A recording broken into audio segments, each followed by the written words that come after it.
देशभरात आज नाताळ सणाचा उत्साह आहे। विविध चर्चमध्ये ख्रिस्ती बांधवांच्या विशेष प्रार्थना होणार आहेत।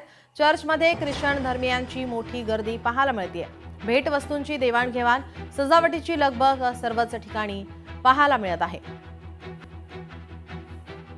25 डिसेंबर रोजी जगभरामध्ये नाताळ सण हा साजरा केला जातो, जो प्रभू येशू ख्रिस्तांचा जन्मदिन म्हणून ओळखला जातो। हा दिवस प्रेम, शांती आणि बंधुभावाचे प्रतीक मानले जातात, ज्यामध्ये ख्रिश्चन तसेच इतर लोकही आनंद आणि परोपकाराच्या भावनेने हा सण साजरा करतात। या दिवशी भेटवस्तूंची देवाणघेवाण, सजावट आणि सांता क्लॉजच्या कथांचा समावेश असतो।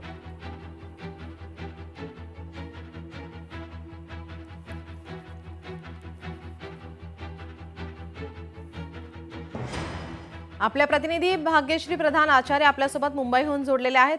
आपण पाहतोय नाताळ सण आणि या सणाच्या निमित्ताने आकर्षक सजावट सर्वत्र पाहायला मिळते। मुंबईमधील काय स्थिती आहे?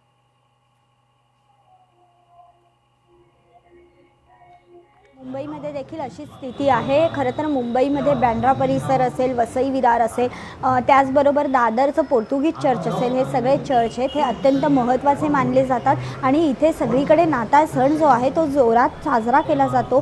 खरं तर इयर एंडिंगचं असतं, आपण बघतोय की अशा पद्धतीने जे आहे ते सजवलेलं पाहायला मिळतं इथे।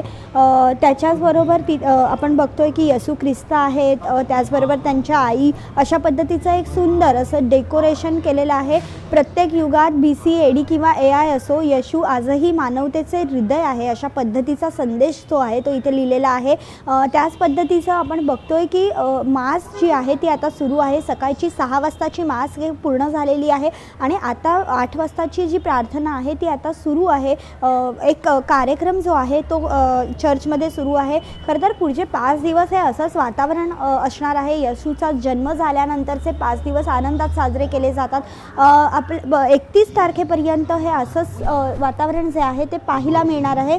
एकंदरीतच सगळीकडेच नाताळचा उत्साह जो आहे तो दांडगा असल्याचं पाहायला मिळते। जी, आपले प्रतिनिधी पुण्याहून चंद्रशेखर भांगे आपल्यासोबत जोडलेले आहेत। चंद्रशेखर, आपण पाहतोय सर्वत्र राज्यभर, देशभरामध्ये या निमित्ताने, नाताळच्या सणानिमित्ताने सजावट केलेली असते। पुण्यामध्ये कशा प्रकारचा उत्साह पाहायला मिळतोय?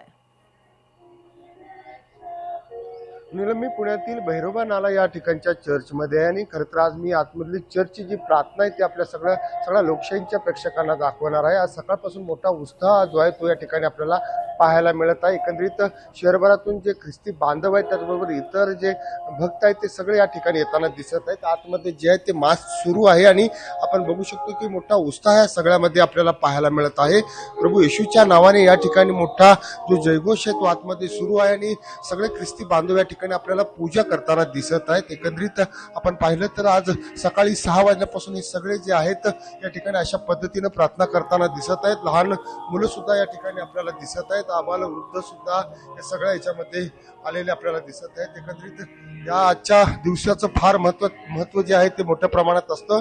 सगळे ख्रिस्ती बांधव जे आहेत या ठिकाणी अशा पद्धतीने येऊन जे आहेत ते प्रार्थना करत असतात आणि काही ख्रिस्ती बांधव सुद्धा आहेत, आपण त्यांच्याशी बातचीत करण्याचा प्रयत्न करूयात। काय सांगाल आजच्या दिवशी, कशा पद्धतीने हा सगळा उत्साह जो आहे तो आपल्यामध्ये असतो, कशा पद्धतीने कार्यक्रमाची रूपरेषा असते? सगळ्यात पहिलं तर सगळ्यांना नाताळच्या हार्दिक शुभेच्छा। कशा पद्धतीचा उत्साह असतो, कार्यक्रम कसे असतात आजचे? ऍक्च्युली सगळ्यात मोठा मेन कार्यक्रम जो असतो तो 24 तारखेला असतो रात्री। त्यामध्ये आपण देवाची गाणी वगैरे म्हणतो, त्याच्यानंतर आपण मिसा जो असतो तो सुरू करतो। त्यानंतर आज 25 तारीख सकाळी 6 वाजता जो असतो हिंदी मास असतो। त्यानंतर आपण पाहिलं की या ठिकाणी सगळे ख्रिस्ती बांधव जे आहेत प्रार्थनेसाठी थोड्याच वेळात ही सगळी प्रार्थना सुरू होत आहे आणि अशा पद्धतीने या ठिकाणी प्रार्थना मास सुरू झालेले आहे आणि चंद्रशेखर आणि भाग्यश्री, आपण दिलेल्या या सविस्तर माहितीसाठी। लोकशाही मराठी ऐका, पहा, जागरूक रहा।